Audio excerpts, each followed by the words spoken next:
اعوذ باللہ من الشیطان الرجیم بسم اللہ الرحمن الرحیم۔ معزز خواتین و حضرات، عزیز طلبہ و طالبات، ڈیلی قرآن کلاس میں آپ سب کو خوش آمدید۔ امید ہے آپ سب خیر و عافیت کے ساتھ ہوں گے۔ آج ہم پڑھیں گے سورۃ المائدہ، پارہ نمبر 6، آیت نمبر 20۔ گفتگو کے آغاز میں یہ بات آپ سب کو عرض کر دوں، آج کی گفتگو معمول سے ہٹ کے ہوگی۔ یہاں پر 7 آیات آ رہی ہیں مسلسل، جن کے اندر ایک ہی واقعہ اللہ رب العالمین نے بیان فرمایا ہے۔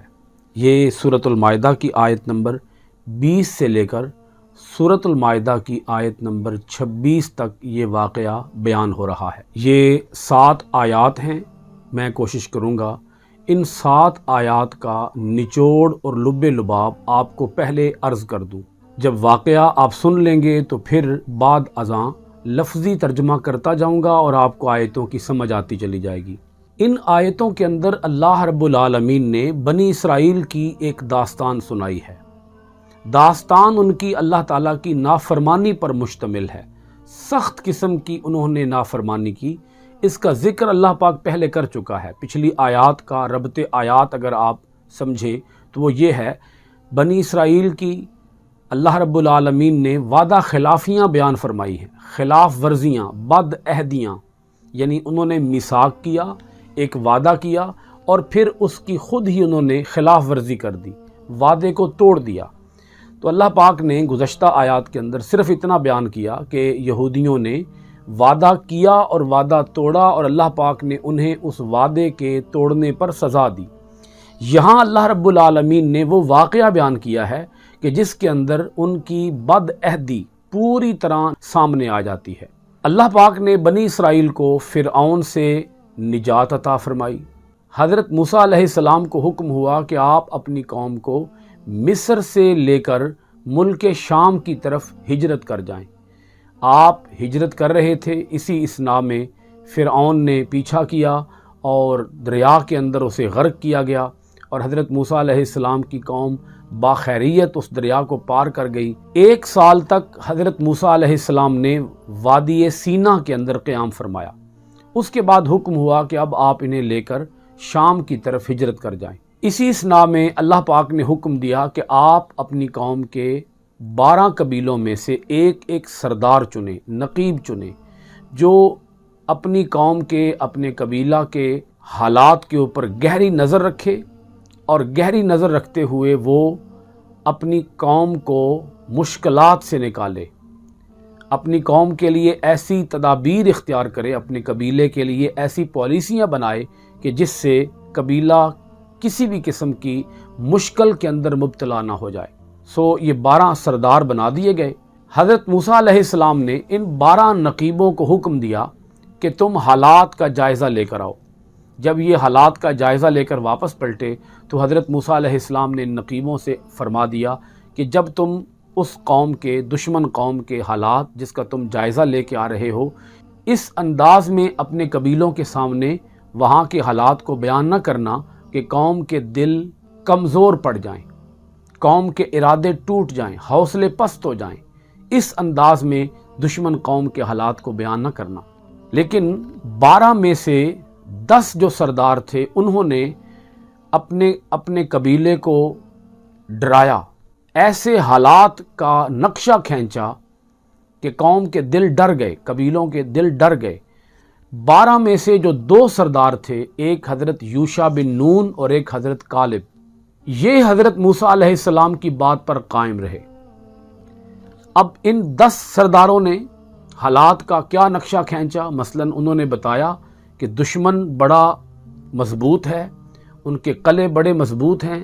ان کے پاس بڑا جنگی ساز و سامان ہے، اسلحہ ہے، ان کے بڑے بڑے قد ہیں، وہ بڑے بڑے جسموں کے مالک ہیں، ان کی بڑی بڑی جسامت ہے، بڑا بڑا قد و قامت ہے، تو ان کے ساتھ تم تو مقابلہ کر ہی نہیں سکتے، تمہارا ان کے ساتھ جوڑ ہی کوئی نہیں بنتا۔ یعنی انہوں نے اپنی قوم کو ڈرا دیا۔ اب اس قدر دشمن قوم کا ڈر ان 10 قبیلوں کے اوپر سوار ہوا کہ انہوں نے حضرت موسیٰ علیہ السلام کے ساتھ جہاد کے لیے جانے سے انکار کر دیا۔ انہوں نے کہا ہمیں ملک شام کی سرزمین نہیں چاہیے، انہوں نے کہا ہم باز رہے شام کے سرسبز علاقوں سے، شام کے اندر ٹھنڈے پانی کے ابلتے ہوئے چشموں سے، شام کے اندر پھلوں سے لدے ہوئے باغات سے ہم نے توبہ کی، ہمیں نہیں چاہیے یہ سب کچھ، ہم تو اسی مصر کے اندر جانا پسند کریں گے۔ اگرچہ ہم مصر کے اندر غلام تھے مگر ہمارے اوپر اس طرح کا کوئی ظلم تو نہیں ہوتا تھا۔ فرعون کے مظالم ہمارے اوپر تھے مگر وہ مظالم ہم برداشت کر سکتے ہیں، مگر اس قوم کے، جس قوم کا نقشہ ہمارے سامنے کھینچا جا رہا ہے، اس قوم کے مظالم کو ہم کیسے سہ پائیں گے؟ یہ تو صاف صاف نظر آ رہا ہے کہ آگے موت ہے، سیدھی سیدھی موت ہے۔ تو موت کے منہ کے اندر کون چھلانگ لگائے؟ موت کو خالہ کون کہے؟ لہذا ہماری توبہ۔ انہوں نے یہاں تک کہہ ڈالا کہ اے موسیٰ آپ جاؤ اور آپ کا رب جاؤ، تم دونوں جا کر لڑو، ہم تو یہاں بیٹھے ہیں اور ہم واپسی کا رستہ لیں گے، ہم اس جہاد سے تائب ہوئے۔ پھر سزا کے طور پر 40 سال تک یہ قوم اسی وادی کے اندر، اسی میدان کے اندر یہ قوم سرگرداں رہی، یہ قوم ذلیل و خوار ہوتی رہی۔ پھر ان کے بیٹے ہوئے، چونکہ یہ جو تھے یہ غلامی کے ماحول میں پلے بڑے تھے۔ جب ان کے بیٹے ہوئے، ان کی اگلی نسل آئی تو وہ چونکہ ایک آزادانہ ماحول میں پلے بڑھے تھے، انہوں نے شام جا کر جہاد کیا اور اللہ پاک نے انہیں فتح عطا فرمائی۔ اللہ پاک نے یہ واقعہ بیان کیا ہے اور اس واقعے سے جو سبق ملتا ہے وہ یہ ملتا ہے کہ جب کوئی قوم دشمن سے مرعوب ہو کر بیٹھ جاتی ہے ڈر کے، دبک کے، تو پھر وہ قوم غلامی کی زنجیروں سے کبھی بھی باہر نہیں نکل سکتی۔ اور جب کوئی قوم اللہ کا خوف دل میں رکھ کر دشمن قوم کے ساتھ نبرد آزما ہوتی ہے تو اللہ تعالیٰ انہیں فتح عطا فرماتا ہے۔ اسی کے اندر اللہ پاک نے یہ بات بھی واضح فرما دی کہ آپ دیکھ لیں کہ قوم بنی اسرائیل نے کیسے اپنے پیغمبر کی نافرمانی کی اور جہاد سے راہ فرار اختیار کیا۔ یہ واقعات اللہ رب العالمین قرآن مجید کے اندر اس لیے بیان فرماتا ہے تاکہ امت محمدیہ ان واقعات سے سبق حاصل کرے اور دشمن قوم کا ڈر اپنے دلوں سے نکال دے۔ کافروں کا خوف، یہود و ہنود کا خوف، ہندو کا خوف اپنے دل سے نکال کر صرف اپنے رب کا خوف اپنے دل کے اندر جا گزین کرے تو اللہ تعالیٰ اسے فتح عطا فرمائے گا، اسے نصرت عطا فرمائے گا۔ اب باری باری ایک ایک آیت کا ترجمہ اور تشریح سنتے جائیے۔ سورۃ المائدہ آیت نمبر 20۔ وَإِذْ اور جب قالا کہا موسیٰ علیہ السلام نے لِقَوْمِهِ اپنی قوم سے، یا قومی اے میری قوم، اذکروا یاد کرو نعمت اللہ اللہ کا احسان علیکم جو تم پر ہوا، اذ جب جعل بنائے اس نے فیکم تم میں سے انبیاء وَجَعَلَكُمْ مُلُوكًا اور بنایا تمہیں حکمران، وَآتَاكُمْ اور عطا فرمایا تمہیں مَا لَمْ يُؤْتِ جو نہیں عطا فرمایا تھا احدًا کسی کو من العالمین سارے جہانوں میں۔ اللہ پاک نے قوم بنی اسرائیل کو فرعون سے نجات عطا فرمائی۔ بنی اسرائیل کے اندر اللہ پاک نے نبیوں کو بھیجا، بنی اسرائیل میں سے نبیوں کو بھیجا اور ایک خود مختار زندگی عطا فرمائی، آزادی کی زندگی عطا فرمائی۔ یہاں پر جو ملوکن کہا گیا ہے اس ملوکن سے مراد ہے آزادانہ زندگی، خود مختار زندگی، یعنی کسی کی غلامی کی زندگی نہیں بلکہ ملوکیت۔ اللہ پاک نے تمہیں شان ملوکیت عطا فرمائی۔ دیکھیے گا اذ جعل فیکم انبیاء وجعلکم ملوکا، اس نے بنائے تم میں سے انبیاء اور بنایا تمہیں آزاد، خود مختار، اور تمہیں وہ کچھ عطا فرمایا، وَآتَاكُمْ مَا لَمْ يُؤْتِ أَحَدًا مِّنَ الْعَالَمِينَ جو سارے جہانوں میں سے اس نے کسی کو عطا نہیں فرمایا۔ یعنی یہ شرف تمہیں عطا کیا، یہ عظمت تمہیں عطا کی، یہ بلندی تمہیں عطا کی، تمہارے بخت اتنے اللہ پاک نے بلند بنائے کہ اس نے تم میں سے انبیاء بنائے، اس نے تمہیں ایک آزادانہ زندگی عطا فرمائی، مگر تم لوگوں نے اللہ تعالیٰ کی ان نعمتوں کی کس قدر ناشکری، نافرمانی کی، اللہ کے احکامات کو پس پشت ڈالا۔ اللہ پاک نے آگے سورۃ المائدہ آیت نمبر 21 کے اندر ارشاد فرمایا، یا قومی اے میری قوم ادخلو داخل ہو جاؤ الارض زمین المقدسہ پاک، داخل ہو جاؤ اس پاک سرزمین میں، جہاں پاک سرزمین کون سی ہے؟ ملک شام، التی جسے کتب اللہ لکھ دیا ہے اللہ نے، لکم تمہارے لیے، اللہ نے تمہارے لیے مقدر کر دی ہے، یہ ارض مقدسہ اللہ پاک نے تمہارے لیے مسخر فرما دی ہے، فتح فرما دیا، جاؤ تم، داخل ہو جاؤ تم، ولا ترتدوا علی ادبارکم، اور یاد رکھنا نہ پیچھے ہٹو پیٹھ پھیرتے ہوئے، ولا ترتدوا، اور نہ پیچھے ہٹو، علی ادبارکم، پیٹھ پھیرتے ہوئے، فتنقلبوا خاسرین، ورنہ تم لوٹو گے نقصان اٹھاتے ہوئے۔ بس اللہ پاک نے فرمایا اس سرزمین میں داخل ہو جاؤ، اللہ پاک نے تمہارے لیے اسے مقدر کر دیا ہے، تمہارے لیے فتح کر دیا ہے اس سرزمین کو، اور بس ایک بات کا دھیان رکھنا کہ تم پیٹھ پھیرتے ہوئے پیچھے نہ ہٹنا، اگر تم ثابت قدم رہے تو فتح یاب ہوگے، سرخرو ہوگے۔ قالو کہنے لگے یا موسیٰ اے موسیٰ، ان فیہا بے شک اس زمین میں، قومن ایک ایسی قوم ہے، جبارین جو بڑی جابر ہے، وَإِنَّا اور ہم لن ندخلها ہرگز داخل نہ ہوں گے اس میں، حتیٰ یہاں تک کہ یخرجوا وہ نکل نہ جائیں، منہا اس سے، فَإِن يَخْرُجُوا اور اگر وہ نکل جائیں، منہا اس سے، فَإِنَّا دَاخِلُونَ تو پھر ہم ضرور داخل ہوں گے، یعنی پہلے وہ قوم وہاں سے نکلے، خود بخود ہی نکل جائے، ہمیں کوئی جہاد نہ کرنا پڑے، ہمیں کوئی محنت نہ کرنی پڑے، ہمیں کوئی مشقت نہ کرنی پڑے، ہمیں تلوار نہ اٹھانی پڑے، ہمیں جہاد نہ کرنا پڑے، ہم تو بزدل قوم ہیں، ہم کیسے لڑیں گے جا کر؟ وہ تو قوم جبارین ہے، وہ تو ایک سرکش قوم ہے، وہ تو ایک طاقتور قوم ہے، وہ تو ایک انتہائی بھیانک اور خوفناک قوم ہے، ان کے بڑے بڑے قد ہیں، بڑی بڑی جسامت ہے ان کی بڑی چوڑی چوڑی چھاتیاں ہیں، ان کے لمبے لمبے بازو ہیں، لمبے لمبے ہاتھ ہیں، تو ہم ان سے کیسے لڑیں گے؟ وہ نکلیں وہاں سے، جب تک وہ وہاں سے نہیں نکلیں گے ہم اس سرزمین میں داخل نہیں ہوں گے۔ قال رجلان من الذین یخافون انعم اللہ علیہما، قالا کہنے لگے، رجلانی دو آدمی، من الذین ان میں سے جو، یخافون ڈرتے ہیں، انعم اللہ علیہما اللہ نے ان پر انعام فرمایا تھا، انعام انعام فرمایا اللہ نے، علیہما ان پر، ادخلو داخل ہو جاؤ، علیہم ان پر، الباب دروازے سے۔ وہ دو آدمی کہنے لگے جن کا ذکر میں کر چکا ہوں، یوشع بن نون اور کالب، 12 قبیلے تھے اور 12 سردار تھے، 10 تو ڈر گئے، 10 سردار ڈر گئے، 10 نقیب ڈر گئے، وہ خود بھی ڈر گئے اور انہوں نے اپنی قوم کو بھی ڈرایا، اپنی قوم کے اوپر خوف طاری کیا، اپنی قوم کو بزدل بنایا۔ مگر جو 2 تھے جن کے اوپر اللہ کا انعام تھا، انہوں نے اپنی قوم سے کہا تم دروازے سے داخل ہو جاؤ، فَإِذَا دَخَلْتُمُوهُ اور جب تم داخل ہوگے اس سے یعنی دروازے سے، فَإِنَّكُمْ غَالِبُونَ تو یقیناً تم غالب آ جاؤ گے۔ اس سرزمین کا کوئی مین دروازہ تھا، وہ اس دروازے کی طرف اشارہ کر رہے تھے کہ دروازے سے تم داخل ہو جاؤ، مگر یاد رکھو مین دروازے سے داخل ہونا، دیواریں پھلانگ کے داخل نہ ہونا، ڈرتے ہوئے داخل نہ ہونا،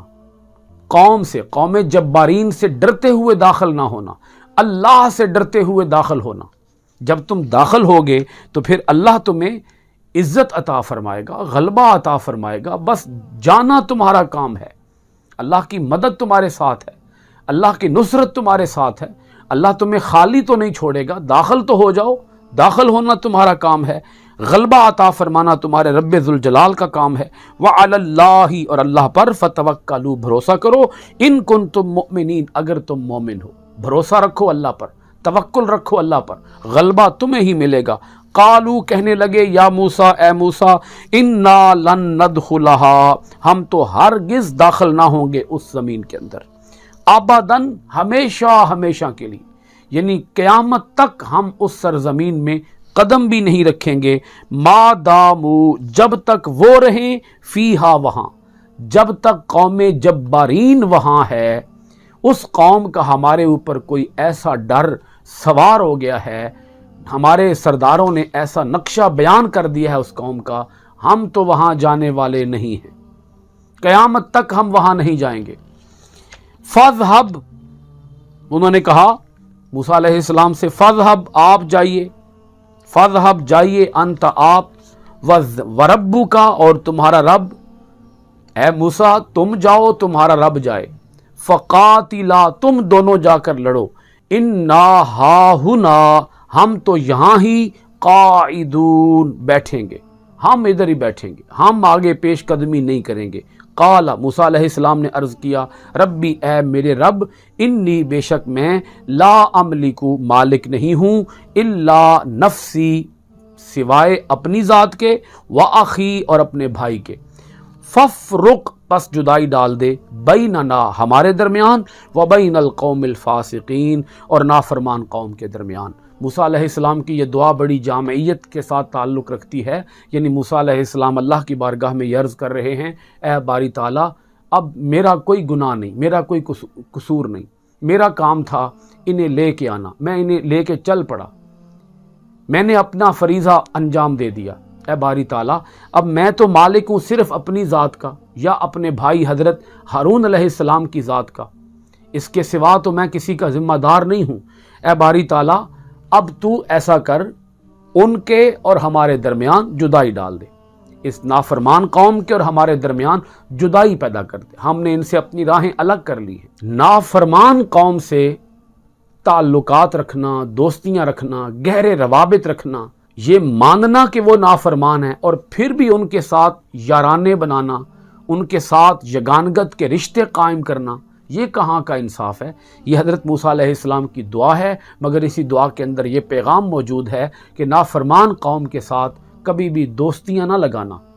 یہ ہم دعائے قنوت کے اندر پڑھتے ہیں، وَنَخْلَعُ وَنَتْرُكُ مَن يَفْجُرُكَ، یا باری تعالیٰ جو تیرے نافرمان بندے ہیں ہم ان سے الگ ہوتے ہیں، ہم ان سے علیحدہ ہوتے ہیں، ہم ان سے اعلان براءت کرتے ہیں، ہم ان سے بری ہوتے ہیں، اے باری تعالیٰ ہم ان سے علیحدگی اختیار کرتے ہیں، ہمارا ان کے ساتھ کوئی تعلق نہیں ہے۔ یہی دعا حضرت موسیٰ علیہ السلام کر رہے ہیں۔ قال اللہ پاک نے ارشاد فرمایا، فَإِنَّهَا بے شک یہ سرزمین، محرمتن حرام کر دی گئی، علیہم ان پر، 40 سنتن 40 سال تک، 40 سنتن سال، 40 سال تک یہ سرزمین ان کے اوپر حرام کر دی گئی، یتیہونا سرگرداں پھریں گے، فی الارضی زمین میں، فلا تأسا سو آپ غمگین نہ ہوں، علی القوم الفاسقین اس نافرمان قوم پر، آپ اس نافرمان قوم پر تعصف کا اظہار نہ کریں، افسوس کا اظہار نہ کریں، آپ اس قوم کے حالات کو سن کر غمگین نہ ہوں۔ یہ وعدہ خلاف قوم ہے، یہ اپنے رب سے وعدے کرتی ہے اور اپنے رب سے وعدے کر کے ان وعدوں سے پھر جاتی ہے، ان وعدوں سے انحراف کرتی ہے۔ یہ سورۃ المائدہ کی آیت نمبر 26 تھی، جس کا میں نے ترجمہ آپ کے سامنے بیان کیا ہے۔ آیتوں کا لب لباب اور نچوڑ اور حاصل یہی ہے کہ جب تک کوئی قوم اللہ کے احکام کی پابند رہے، اللہ تعالیٰ کی مدد اس قوم کے شامل حال ہوتی ہے، مگر جب کوئی قوم اللہ تعالیٰ کے احکامات کی خلاف ورزی شروع کر دے، اللہ کا ڈر دل سے نکال کے انسانوں کا ڈر اپنے دل کے اندر بسا لے، تو پھر اللہ تعالیٰ اس قوم کو کبھی بھی غلبہ عطا نہیں فرماتا، پھر سزا آتی ہے، پھر عذاب آتا ہے، پھر اس عذاب کو ہی جھیلنا پڑتا ہے، اس عذاب سے نکلنے کی پھر کوئی صورت نہیں ہوتی۔ اللہ رب العالمین ہمیں اپنے کلام میں غور و خوض کرنے، اپنی آیتوں کو معنی ترجمہ تفسیر و تشریح کے ساتھ پڑھنے، عمل پیرا ہونے، قرآن کے آفاقی پیغام کو دنیا بھر کے اندر عام کرنے کی توفیقات خیر عطا فرمائے۔ سورۃ المائدہ آیت نمبر 26 کے ساتھ آج کی کلاس ختم کرتے ہیں۔ انشاءاللہ العزیز آئندہ ڈیلی قرآن کلاس میں آپ کے پاس حاضر ہوں گے سورۃ المائدہ کی آیت نمبر 27 کے ساتھ۔ آپ سب حضرات کا بہت بہت شکریہ۔ السلام علیکم ورحمۃ اللہ وبرکاتہ۔